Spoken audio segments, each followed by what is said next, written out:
Hey, what is going on, guys? Hectic here. In today's video, I will be showing you the best by far combinations with the new exotic class items. So for those who don't know how class items work right now, I will explain in depth on how the class items work that were just released today. Also, I did post a guide, somewhat of a guide to get these exotics. I would like to give a heads up. It is a little bit inaccurate. You have to get to step 6 on the seasonal quest.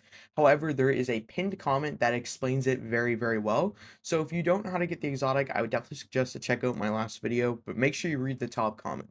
Nonetheless, I would like to say we are doing a Final Shape giveaway. If you want to have a shot at winning the Final Shape giveaway, and it is the annual pass, by the way, all you have to do is like this video, subscribe to the channel, comment down how much you're enjoying the Final Shape so far, and if you've played it yet. Or if you haven't, it does not really matter. Just make sure you say enter or just 1 to 10 how much you're enjoying the final shape, because that is the keyword that auto enters everyone. Nonetheless, that's enough talking for me, guys. Let's get into it. Now, for those wondering, unfortunately, you can't just have free range of what you want to run on these things. You do have limitations. You get about roughly 7, 8 perk slots per column. Now, there are a few things that you can run on the Exotic Titan. Let's start with Spirit of the Assassin, Spirit of the Immortal Light, Spirit of the Ophidian, Spirit of Severance, Spirit of Hoarfrost, Spirit of the Eternal Warrior, Spirit of the Aegean, Spirit of the Bear. Then for the second column, we have Spirit of the Star Eater, Spirit of the Synthoceps, Spirit of Verity, Spirit of Contact, Spirit of Scars, Spirit of the Horn, Spirit of the Alpha Lupi, Spirit of the Armatarium. So obviously we can tell what these exotics do just based off the first thing in the column. So Spirit of the Assassin, Assassin's Crowl, and then we have Spirit of the Immortal Light, which is obviously Heart of Immortal Light. I think it's pretty self-explanatory, right? Now for this build, ideally you can just throw on Prismatic, run whatever abilities you want. Now, the cool thing about this Titan mark here is it lets you run Assassin's Cow with the Star Eater's scales, which is low-key a underrated build. When I do acquire this mark, because I've only gotten the Hunter Cloak, I will do a showcase of this build because this is very, very exciting to me. Imagine a knockout build with Spirit of Assassin and then Spirit of the Star Eater. You could have a nice DPS considering if you use the Twilight Arsenal. I feel like the Twilight Arsenal and the Spirit of Star Eater scales is going to synergize really, really well. So I will have a full video out for the Titan build specifically, but ideally for the column 1, I would suggest either Spirit of the Assassin or Spirit of the Eternal Warrior or Abiant. I wouldn't do Imperial Warrior though. I would do Spirit of the Abiant if you're using Strand for column 1, or Spirit of the Assassin. If you don't have a knockout build, definitely go with Abiant. For column 2 for DPS with the Twilight Arsenal, hammers, well, axes that you can throw, I would do Spirit of Star Eaters for the orbs and the Overcharge Super. Or you could do something like Spirit of the Horn, Kepri's Horn. You can make a cool suspend build with Kepri's Horn. This is mainly better in PvE, or not PvE, PvP. But Spirit of Armatarium can give you 2 grenade charges, and then when you pair this with the Bion Leap, this would be a really, really nasty build. Now keep in mind, obviously, when you're running this exotic, you are going to have a guaranteed second charge, so you can run 2 abilities at once, 2 exotic perks in specific. That makes this build super, super broken. I mean, obviously, when you're running this exotic mark, you get 2 guaranteed slots, so it's pretty cool. Now, next up, let's cover the Hunter builds that I would highly, highly recommend. Now, also, if you enjoyed today's video, please let me know if you've made it to this point. Comment down like hi or Apple. Let's do code word Apple. Nonetheless, let's cover the Hunter next. So for the Hunter, you have the unique 2-column system where you can choose 2 exotic perks. Let's start with the Hunter Cloak. As you can see right here, there is literally about 11 perks total. That's a really, really bad guess. But yeah, let's start with the first one, Spirit of the Assassin, Assassin's Crown, Spirit of the Immortal Light, Spirit of the Ophidian, Spirit of the Dragon, Spirit of Galanor, Spirit of the Foe Tracer, Spirit of Caliban, Spirit of Renewal, Spirit of Star Eater, Spirit of Synthoceps, Spirit of Verity, Spirit of the Kryter.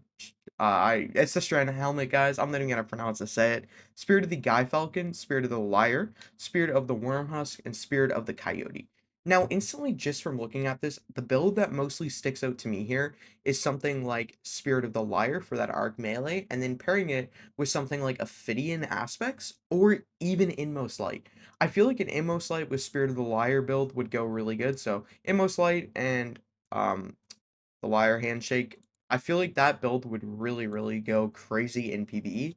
For PvP, definitely Spirit of Synthosteps and Spirit of Foe Tracer. For those who don't know what Foe Tracer is, it is really, really good. Foe Tracer gives you a crazy wall hack buff. It's really good in PvP.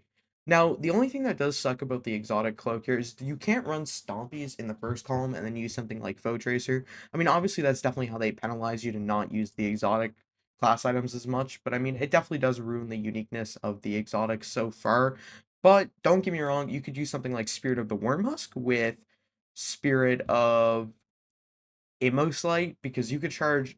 Okay, I think Heart of Immoslight is going to be very, very good with a lot of the things in column 2 here. These are probably going to be the top like builds you're going to see with the exotic perk combinations here.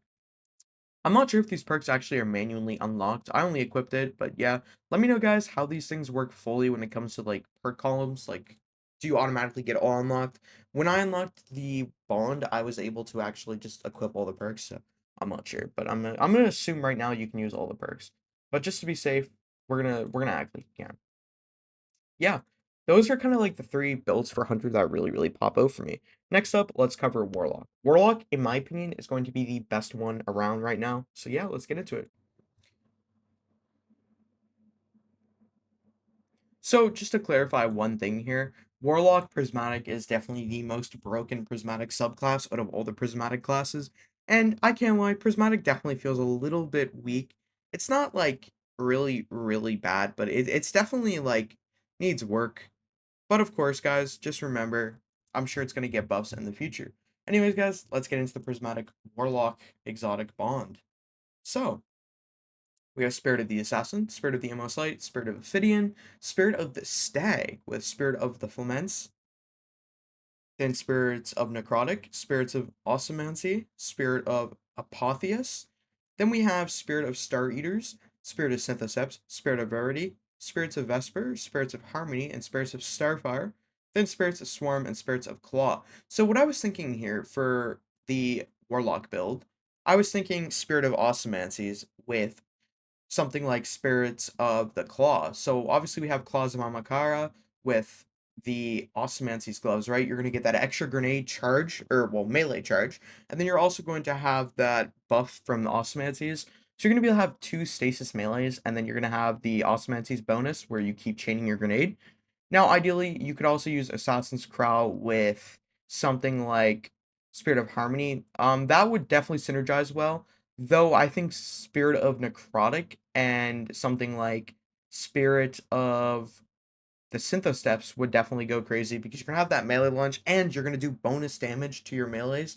Now keep in mind, warlocks have charged melees that are like not based off of like just raw melees, so you can ideally like melee somebody across the map and it's gonna track and lunge because where you have Synthosteps on a warlock.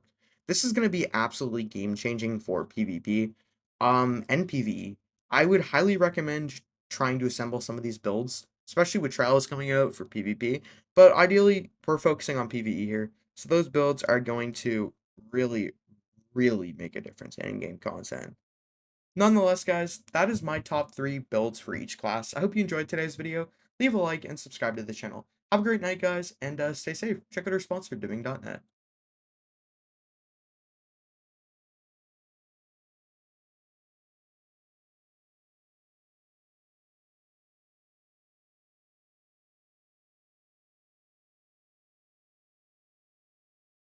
Guardians, I would like to recommend you a fantastic service. Diving.net, you can find teams to complete different activities like raids, dungeons, Trials of Osiris, exotic farming, and many more endgame activities. The best part about the service is it does not require you to share your account information whatsoever. You don't need to give your login or password to order service that you like. All you have to do is select the self-play option. To do this, select something you like. In this case, I'll do Crow Design. You're going to choose your clear option. I'll be doing the full clear, so click full clear. Then select the self-play option. As you can see right now, we have $25. To get a discount, make sure you type in code HECTIC for a 15% discount here. As we can see right now, our total is $25.05. If we apply this coupon, we get $24, so you save a dollar. I would highly advise doing this. From here, you're going to choose a payment method. There's Visa, PayPal, and a few other payment options. In this case, we'll be using Visa. From here, agree to the terms and services, and then proceed to checkout. I would highly recommend Niming.net, especially because the funnel shaper is releasing and there's many awesome services that can be done. That's all for today, guys. I'll see you in the next one.